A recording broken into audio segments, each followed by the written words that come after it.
Hi, Girly Pops. Welcome to episode 2. I guess I'm gonna call them episodes of our little weekly Bible study. Before we go any further, I just want to make it clear, yes, I am wearing like a super duper push-up bra with my very fake boobs, wearing my I'm just a girl top that I guess was made by I got it from Doll's Kill, which was the funniest thing. Um, yeah, and now I'm gonna read the Bible. Before we go any further, I just want to make sure that everybody is aware that this is like the queerest thing you could possibly see. I'm not trying to be gauche in terms of the boobies. I'm very happy with them, but everybody who knows me in my personal life knows that I've been I've been a little fruity since before I knew I was a little fruity. I was the kid that was reading Classy by Derek Glassberg on the sidelines of my track meets in elementary school. And really, the only takeaway that I got from that book was that I wanted to be Derek Glassberg. So, yeah, I've gone through my mask phases, I've gone through my femme phases. This is very camp. It's not even just camp, like it's glam, okay? Also, it's a super crazy heat wave right now, and I'm doing everything in my power to make my hair as big as possible because I've done a bunch of screen tests before I started doing the actual videos. And one thing about me is that my head is disproportionately small compared to my body. And I was really noticing that when I had my hair straight and everything, my head looked really, really small. So I just want to make sure that you guys are aware of that before we start the video.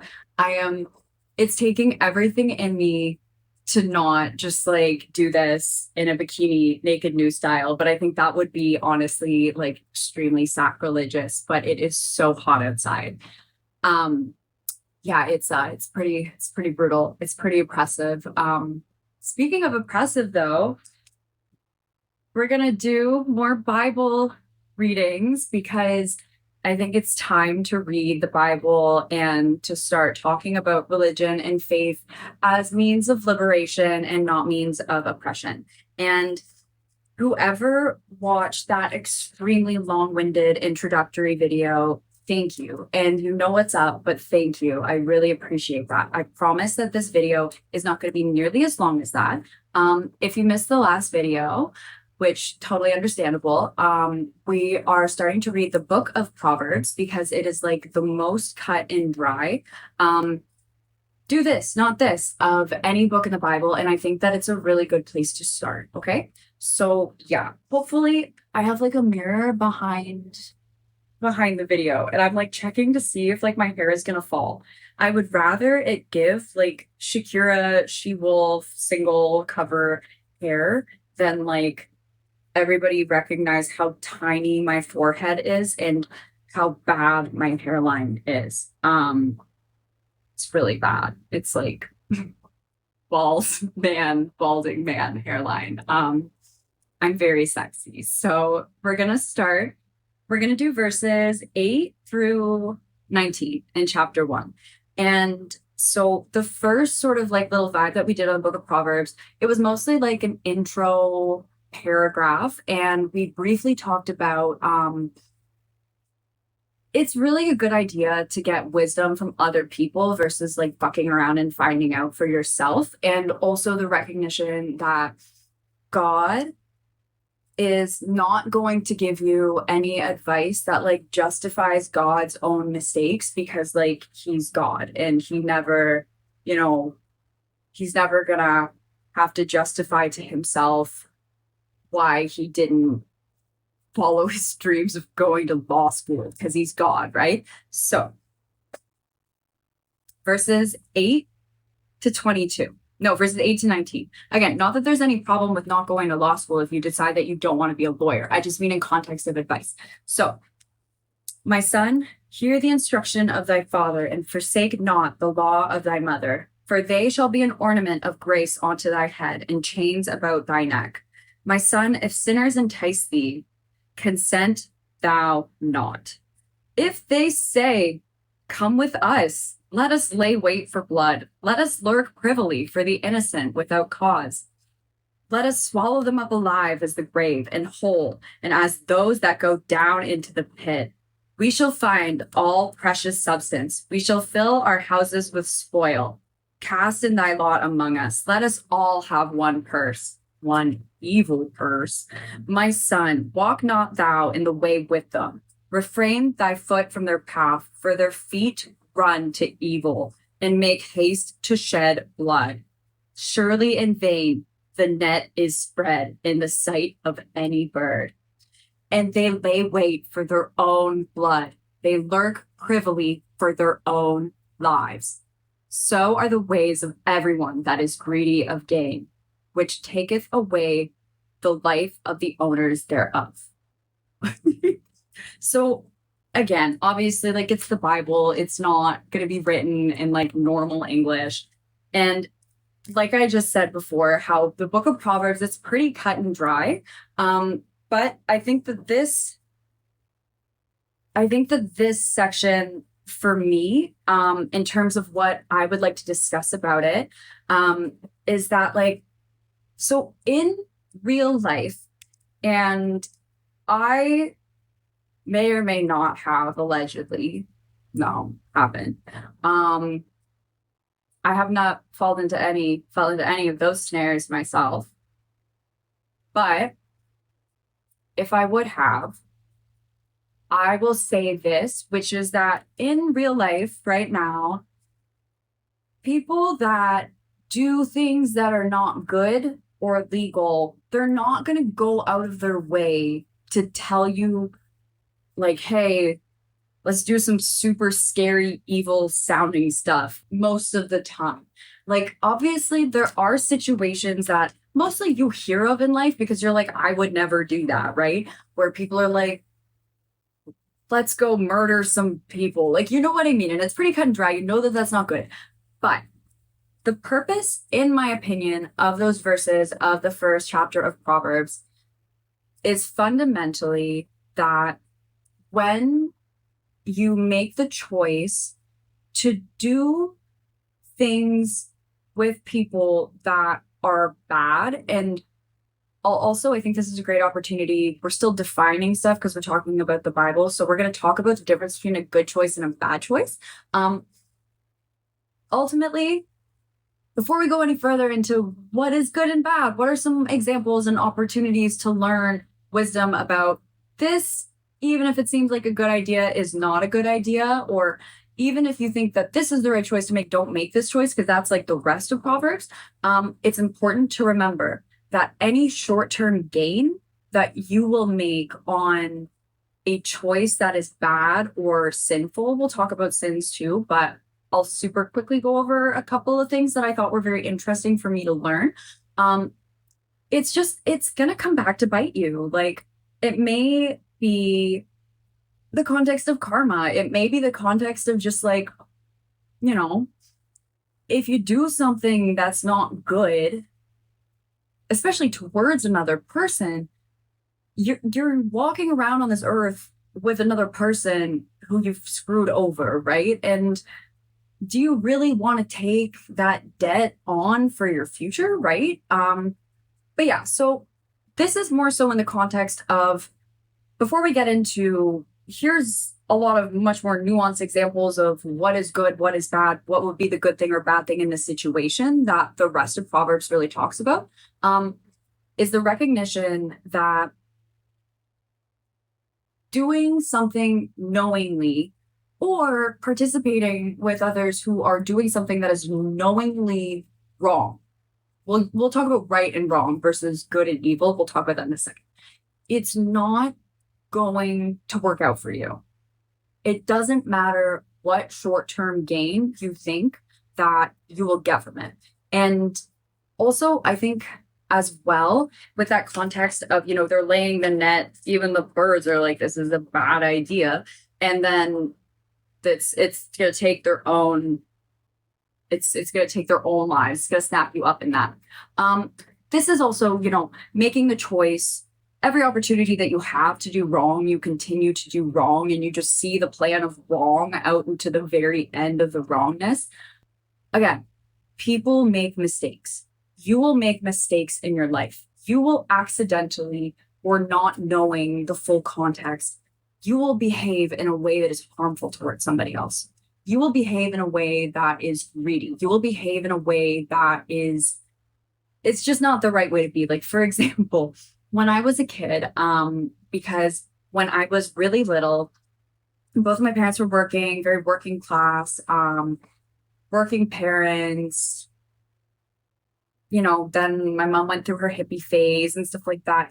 And we didn't really have, like, most of the food that we had. It's not like we were like, living under a bridge and drinking from a puddle, but in the context of working class parents where both of the parents are working, they don't have a crazy amount of time to make food.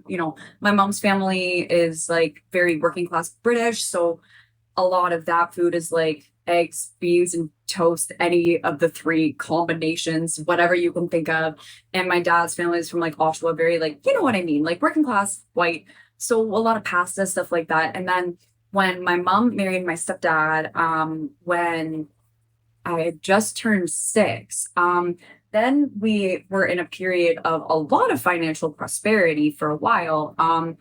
And I had a lot of privileges from that. I think most importantly was my access to a really good education, but it was like fresh fruits and vegetables for the first time, like abundantly.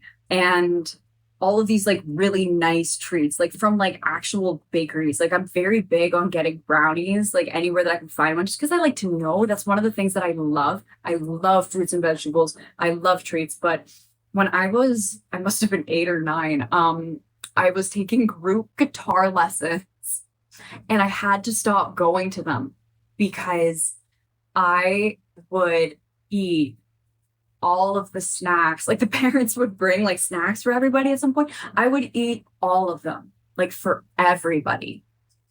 And that was really gluttonous and that was really selfish. But I didn't really know better. And it was always like, after everybody would have their snack or whatever. I think I barely remember this, but it was after everybody would have a snack and then I'd be like, is anybody gonna eat the rest? And they'd be like, no, because it wasn't appropriate, right? And I would just like clear like all of these like mini croissants and stuff. It was really bad. But for example, that is, you didn't know better, right? But making the choice to do wrong for the personal gain of yourself and continuing to make that choice when you know that it is wrong.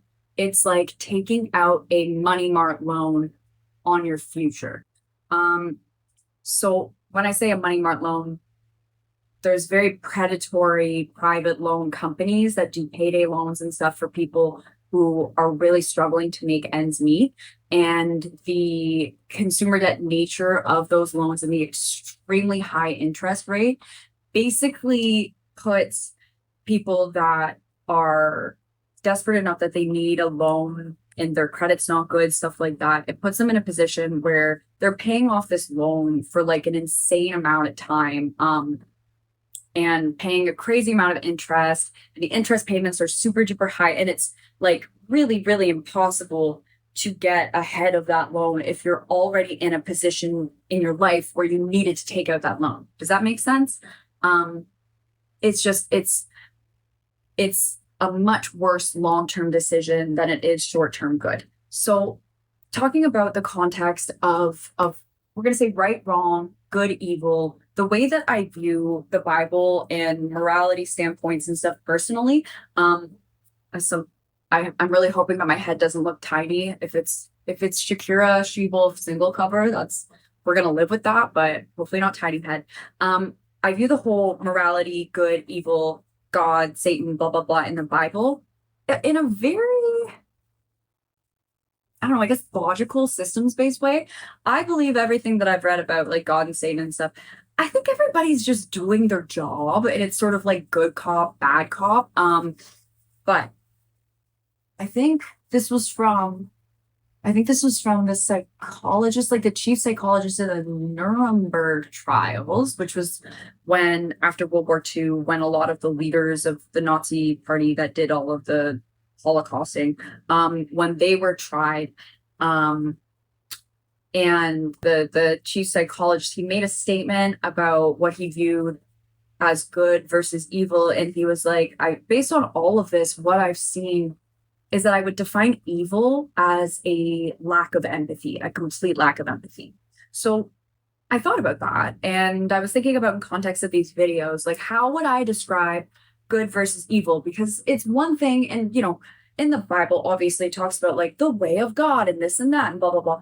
But it's like, you know, I'm not in God's brain. I mean, maybe I am in terms of spirituality, but like I don't know, how am I supposed to know what would be a godly choice versus a non-godly choice, right? And it's like a godly choice would be an inherently good choice and as good of a choice as possible, and a non-godly choice would be a bad choice. The worst is being like the worst possible, right? And so I think what I feel is a good description of moralistic good or right versus moralistic wrong or evil is that good is when you're considering making a choice, and you consider everybody that could be potentially impacted by that choice, what ramifications of that choice are possible for you and them, whether those choice, like the ramifications would benefit or detract from the other people's lives and what they're doing. I view good, like the most good choice that you can make in any given circumstance is when viewing how the choice could impact others, causing the least amount of harm to others, causing the most benefit to others, while also, benefiting you the most. Again, I'm also like, they have literally the worst rep ever. I keep talking to Hawk about this, so I'm like, we've got to rebrand this, but he's always like, no. But I'm also big into like effective altruism. And the concept of altruism, I think, is also very important in terms of Christianity, where altruism is not martyrdom. Martyrdom is like literally Jesus on the cross, right? Terrible for him, good for everybody else. And martyrdom is making, a choice that is good for everybody else, but that is negative for you. And then, but you also kind of get to like, be like, oh, what a martyr. You know what I mean? Not obviously in terms of Jesus, but when you see people behave that way in your day-to-day life, oftentimes people that are really into playing martyr, it's almost like they do that for their own personal benefit of being able to say that, oh, well, I sacrificed this much, blah, blah, blah, versus most people that actually make those choices, they're not also like constantly reminding everybody how amazing they are for causing harm to themselves at the good of others, right? So altruism is ultimately that what is best for others is also best for you, and you can benefit from that. There's nothing wrong with benefiting from goodness, right? There's everything right from that. And that's another thing that I really learned when I started reading the Bible, that I thought a lot of it had to do with martyrdom, and that in order to be super good, you had to struggle yourself so that other people can have everything better and stuff like that. But that's not what it is. It's literally like, the better things are for you and the better things are for everyone. Those are the best choices to make. Those are the good choices. You are also included, and I think a lot of girls need to hear this, when it comes to a good choice, the best choice that you can make also includes what is best for you.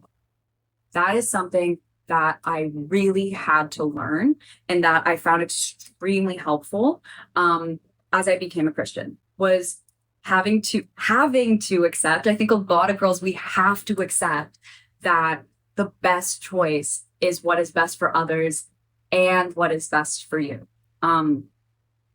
So the best choice is not what causes the most harm to you for the benefit of others. That is when one of the choices to make. That would not be the best option in any choice. It's like literally what causes the least amount of harm to everyone involved, including you, and what causes the most amount of good to happen to everyone, including you. You are not God. You do not have to be that omnipotent, holier than thou presence. God is already doing that. You don't have to do that.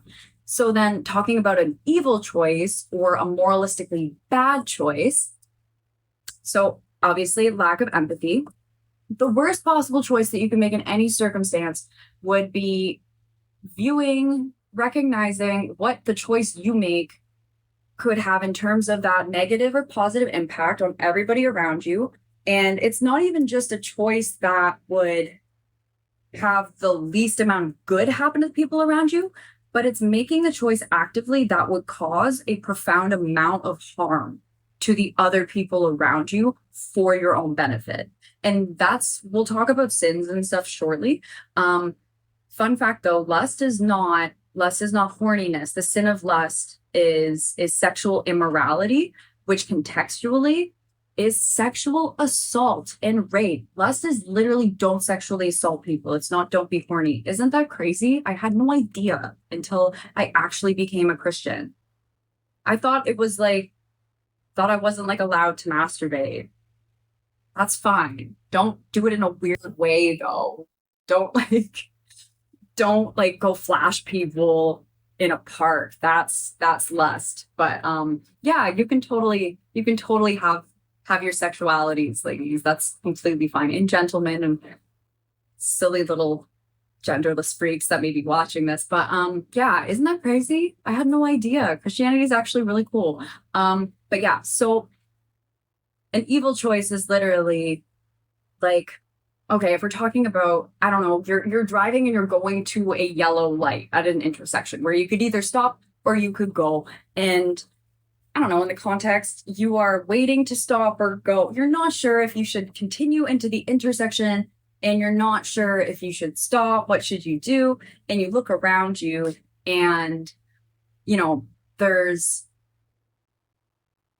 a bunch of people on the other sides of the intersection that are waiting to go, and there's no reason for you to keep going, then making the most right choice would just be to stop at the intersection, right? If you're at a yellow light in an intersection and you're waiting or you're not sure what choice to make, and there's somebody behind you that's clearly in a rush, and it's not going to be like it might go a little bit red as soon as you're kind of at the end or not, then keep going because that will be best for what the person behind you, right? The absolute shittiest choice to make would be like, you're at an intersection, it's a red light, and you're like, I want to go. And you just like completely run the red light and you cause the people behind you to get into a giant accident. And it's terrible for everybody else, but you got to run the red light because you just had to get to where you were going. You know what I mean? That would be like the shittiest choice to make. And again, in terms of call it karma, call it divine consequence, call it just cause and effect. But if you make the choice to run a red light because you just want to get exactly where you're going and you don't care if the people behind you, oh my God, it's so hot in here, get into horrific accidents and a family just died or something, guess what? You're going to get caught by the police and you're going to get thrown into jail because you made a shitty choice. And yeah, so I feel like that kind of wraps up those verses because the rest of the book of Proverbs, it'll continue to get more nuanced. There's some really cool parts. One of my favorite parts in the book of Proverbs is when you get into what does a good wife make? And it has nothing to do with being like a trad wife and everything to do with like a woman that is like financially literate and makes good investments. It's a really cool, I think we're going to love the book of Proverbs, but for now, I hope that you girlies, I hope that you really enjoyed what we talked about today. And if you have any insight, if you have any things that you want to talk about in terms of good and bad and stuff like that, yeah, definitely let me know in the comments. I'm making some of these videos ahead of time just because I'm busy, but then as things progress, I'll make like, a couple of videos involving the comments and stuff like that. So I think that'll be really cool. And hopefully I don't look like I have a super tiny head right now. We're going to find out. But yeah, this is really cool. And I'm really enjoying this. I think it's going to be cool. Also, just, yeah, from that general moralistic standpoint, again, like anybody who has anything that they want to say about their own faith or their own spirituality or their own views of like good morality, justice, lack of justness, yeah, totally add it. I just think it's cool. But yeah, it's cool. I hope that you guys like it. And I hope that I don't look like I have a tiny head. I feel like Lindsay Bluth wearing her like slut tank top.